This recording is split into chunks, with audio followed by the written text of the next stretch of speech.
Hello and welcome to Unshakable with Lovell Casiero. If this is your first time joining the podcast, I would like to tell you why it's called Unshakable.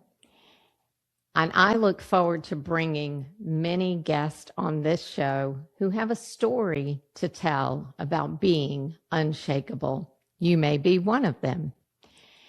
It's simply people that, in spite of life doing what life does, they have persevered, they have found resilience deep down inside, they haven't given up, and in many cases, what looked like a setback became a comeback.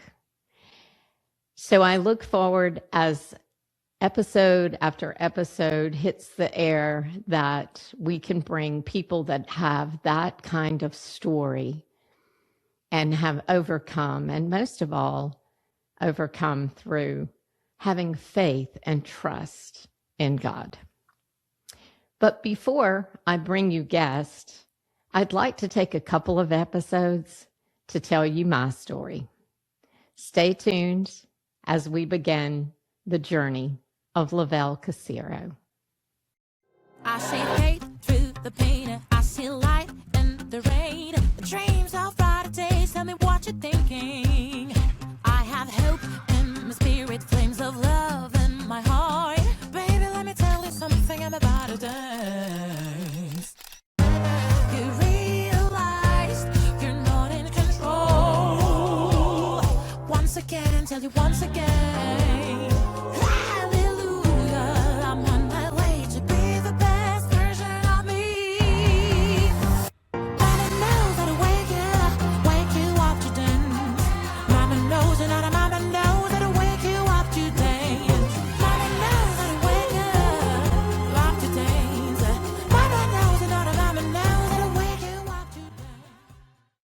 So I have spent more than 30 years of my career in a role in the hospitality industry, doing commercial strategies and leading the discipline of commercial strategy. So everything top line. There was a decade of my life that I took a detour, and we'll talk about that. But I am very, very passionate about coaching others because of the journey that I've had throughout my life and the times that created a story, a time to testify, an opportunity to talk about the comeback. And that's why this podcast is I'm so passionate about bringing these stories to you. So a couple of years ago, maybe it was actually in 2024, I published a book, and that book is called Lead Like a Girl. And for the guys out there, don't worry, it's genderless, but it is full of leadership lessons that I've learned and authentic leadership. When my grandmother was in her early 80s, and she was going to be leaving us soon. We knew that. She was going to be going to her eternal home. I was sitting and speaking to her one day, and I said, "Grandmother, what wisdom would you leave me?" And she said, "Lovell, no one is better than you, and you're not better than anyone else. Just be yourself, and people will like you." She planted a seed of authenticity for me, and I'm really glad she did. So I was born into 3 generations of ministry. My granddaddy was a preacher. My daddy was a preacher. He had been preaching 1 year longer than I have lived on this earth. So when I was born, he had been preaching for 1 year. And my granddaddy had been preaching for many and pastoring churches across the United States for the Church of God organization out of Cleveland, Tennessee. my granddaddy's uncle also was with that same organization, and he built more than 30 churches for the Church of God organization. So really a legacy of lifelong work within ministry. And I was born into that. I am a keynote speaker now, and I like to open with, I've been speaking for 57 years. You'll do the math. But my granddaddy put me on stage when I was 6 years old to lead his Wednesday night testimony service. And my sister, she laughs now that at 6 years old, I must have been a pretty bad child, because every Wednesday night I would just thank the Lord for the many times he saved me. I guess I had to be saved a lot of times at 6. But Granddaddy also would take me to his office on Saturday mornings as he was developing his sermon for the Sunday morning service, the most important one of the week, even though Granddaddy found a way to keep us in church almost 7 days a week with some type of Bible study or choir practice or Bible school or anything that would open those church doors. And so I grew up in a ministerial family. And today people will ask me often, how are you so comfortable with bringing your faith into every door that you walk through? And my answer is simple. I really don't know any better, because that's what I've been doing all of my life. That's how I was conditioned when I was developing between the ages of 1 to 8. I was on stage with Granddaddy. I was on stage with Daddy. I was seeing how happy that sharing the gospel made other people. And I love that. I fell in love with that. And so we have all in our lives left our church or not practiced our faith as much. And I am no different than anyone else. But as I get older, I realize that foundation is something that has created this resilience, this persistence, and this unwavering faith in the journey and the path that God has me on. So when I started writing Lead Like a Girl, I realized that in order to tell my leadership lessons, I was going to have to tell the life lessons. I never intended for the book to get as personal as it did. And I never intended to tell some of the personal stories that I tell in that book. And my favorite chapter, my absolute favorite chapter, which I get asked sometimes when I'm on a podcast and we're talking about Lead Like a Girl, and the subtitle is A Leader's Journey from Aspirations to Achievement. And it talks about how I moved up in the hospitality industry and how I did that through practicing authentic leadership and developing teams. But again, it has a lot of personal aspects of the woman that I am and the person that I am, because I had to tell the personal stories in order to deliver and authenticate the leadership lessons that I teach. And the decades that built me started out as my letter to my younger self when I was turning 60 years old. And I wrote a letter and I said what you can imagine. It's in the book, but don't sweat the small stuff, basically. And I realized when it came time to put all the chapters together that particular letter was not enough to be a chapter. And I was inspired to write of each decade from the time that I was in my 20s up until the fifth decade of my life when I was writing the book at the end of that decade. And it really spoke to me, and it got honest. In my 20s, I didn't make all the right decisions that I think my parents would have wanted me to make, that God would have wanted me to make. I tried to deliver on the plan that I thought was out there for my life, and I made some mistakes. And I paid for those mistakes. But in February of 1992, I was living in New York. I was coming up on my 30th birthday. I had come home to North Carolina for a visit after the holidays, so it was early February. And I was sitting and talking to my dad, who by then was not just a preacher and an evangelist traveling from place to place preaching. He was a television evangelist. And we were sitting around the kitchen table and catching up and talking about, memories, talking about the future. And Daddy said to me, if anything ever happens that I'm not able to run the ministry, will you promise me that you'll keep my life's work going?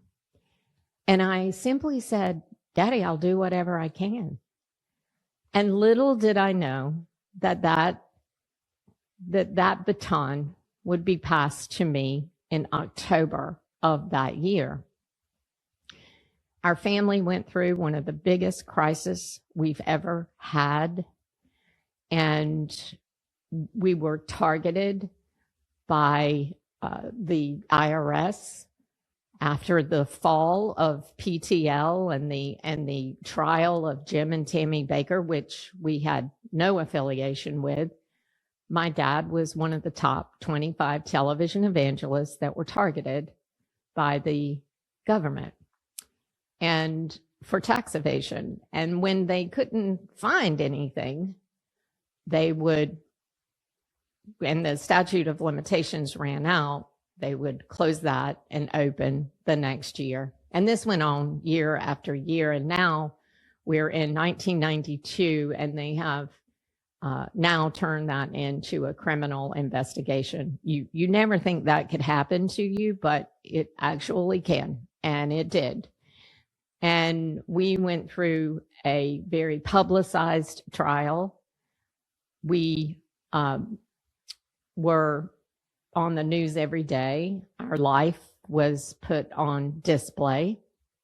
And they were, I would sit in the courtroom each day, and I would wonder if the reporters were actually sitting in the same courtroom that I was sitting in. But news is written to sell, right? And so on the final day of the verdict, I was sitting behind my father when he was sentenced to 55 years in prison. And so my lot for the third decade of my life was to step up and run the ministry. I had 4 siblings that were still depending on Dad for support. I was married. I was the mother of a daughter who, and we lived in New York. My daughter at the time would have been about 12 years old. And so I was a mom, I was a wife, I was a sister of siblings who needed support from their father, who now had been sentenced to prison. And I had a business and a career of my own, but I had made a promise. And I had promised my daddy that I would keep that ministry going. And I have to tell you, it was the hardest thing I ever faced in my life. I was still meeting with the IRS. I was still meeting with lawyers and trying to not only keep the ministry going, but I was also trying to make sure my dad was okay and to do everything I could to get him safely home. And there were some times I thought that that may not happen. The first Thanksgiving that he was in prison, I received a call, and there is a situation within the correctional facilities where if they need to move you, they obviously don't notify your family, and they began to move Dad to different places, and we would just not hear from him, or he would call when he got to where he was going, but they never took a direct route. They would take him and drop him off at other facilities. So a lot of people think that a white collar crime lands you in a country club, and I've got news for you. There is no correctional facility in this country that is a country club. And when they move you, they could leave you in a maximum security prison. They could leave you in a local or county or city jail. And on this particular day, Daddy had been placed into a cell with a man that was accused of killing a DEA agent with a baseball bat while his 4-year-old son watched. And I will never forget that Thanksgiving and how I felt so helpless, and there was nothing I could do, absolutely nothing I could do but pray. And I did, and Dad did. And somehow he survived that situation. I will, in future episodes, it's way too much to tell here, but what I will tell you about the third decade of my life and how that relates to who I became today is that I had a faith foundation that had started when I came into this world. And I had grown up in ministry knowing that trusting God is never, ever a bad thing. And it always, always bears fruit. And look, trust me when I tell you, my faith got weak at times. I'll never forget sitting in the driveway with our attorney. We'd come back from some type of hearing, and he was dropping me back off at the house I was staying in with my stepmother. And I looked at him and I said, why are the bad guys doing all the winning? Because it just felt like we couldn't catch a break. And this was early on, and, within the first few months, and I just felt so defeated.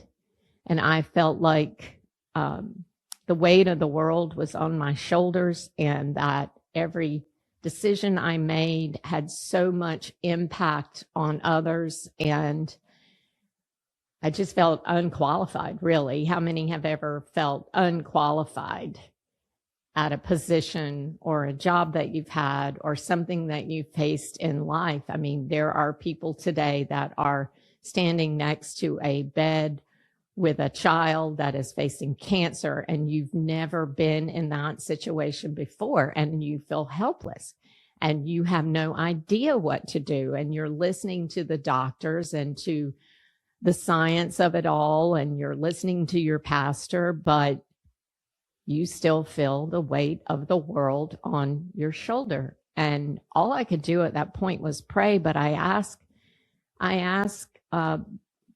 the attorney, why is it that the bad guys keep winning? They had persecuted us, targeted us, lied, and falsely accused, and it just felt like at every turn they were winning.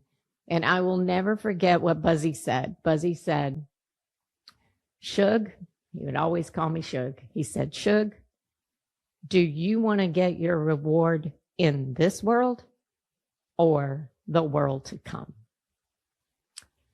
And I have never forgotten what he said to me that day, because listening to a judge sentence your father to 55 years in prison, becoming the head of the ministry within, not even overnight, I mean, within the 10 minutes of that sentencing transpiring, I was now in charge. And it was a very simple promise that I really had no idea what I would be called upon to do. But I had faith. And I knew my dad had faith. And I knew that his work for the Lord was authentic. And it did not matter what others were saying about him. It was authentic. And he was going to make it because he could take it. And I was going to do everything I could to keep that ministry going and to bring him home.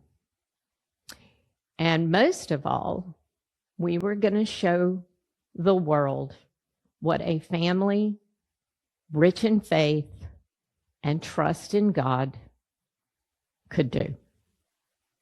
And that's what I set out to do. Basically, I had to do corporate demolition on the ministry. We had legal bills. We had restitution and fines and everything they could pile on us. As I said, I had 4 siblings that were still depending on Dad for support.